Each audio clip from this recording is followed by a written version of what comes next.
Hi, I'm Christopher from Vancouver, British Columbia, Canada, and thank you for asking me how I find peace as a gay man through mental health issues.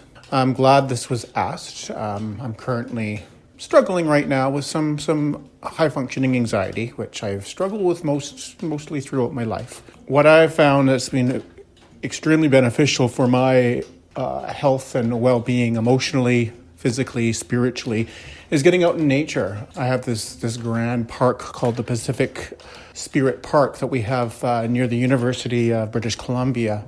It has thousands of acres and of pure green and bliss and serenity.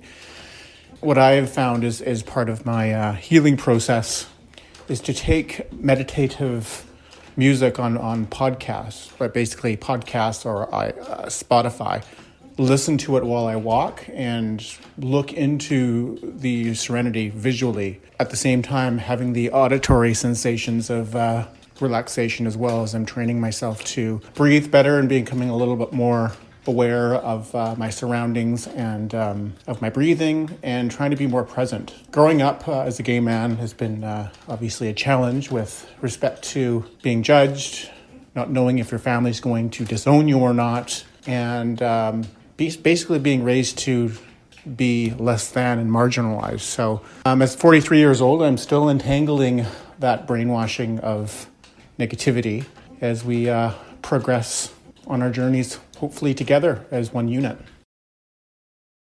This is David from the UK. The thing that brings me the most peace in the world is being at home with my rabbit Lucy, and also knowing that the world is slowly moving towards veganism, or at least less reliance on meat, and perhaps a little more compassion towards animals.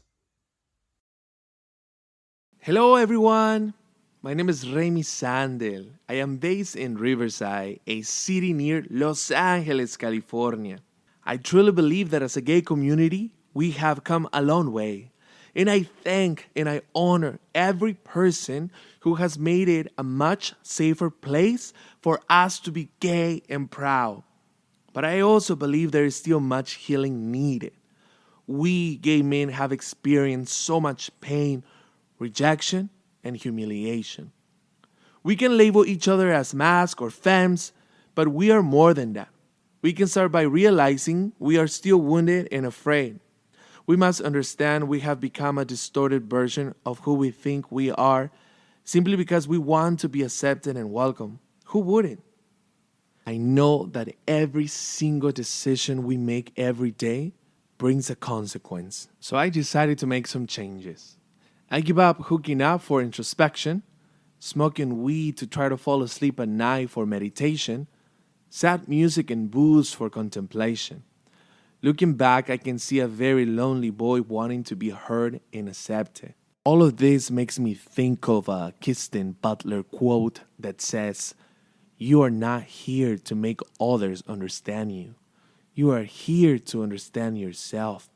I know that my severe anxiety and chronic depression don't get the best of me any longer.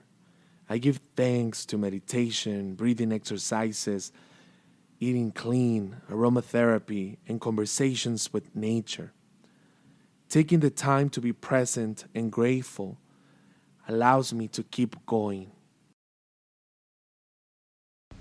My name is Paul. Recently moved to Melbourne from Sydney, but I've been living in Australia in the last 5 years since I said goodbye to my country, Indonesia. Gratitude is a sign of noble soul. This is the mantra that I do believe and bring peace to myself. In the morning or in the afternoon, I always try to make a time for me to go for a walk next to the water or in nature.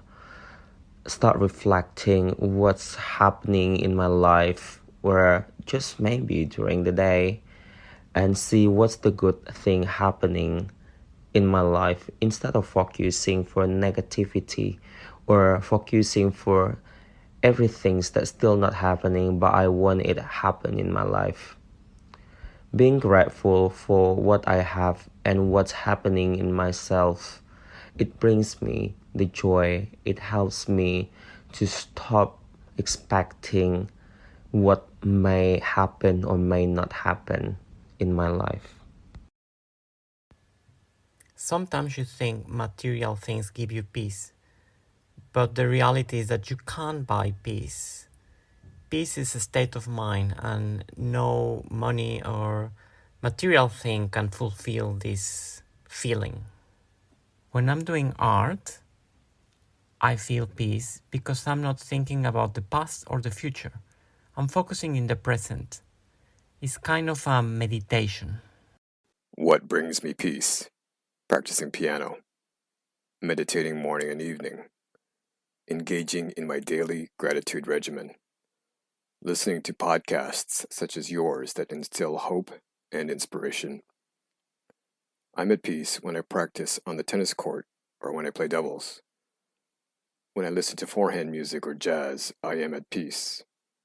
Talking to close friends and sharing the vicissitudes of life instills quietness. My spirit is calm when I walk in nature, whether it be a jaunt through the woods during the summer or skidding on a frozen pond in the winter.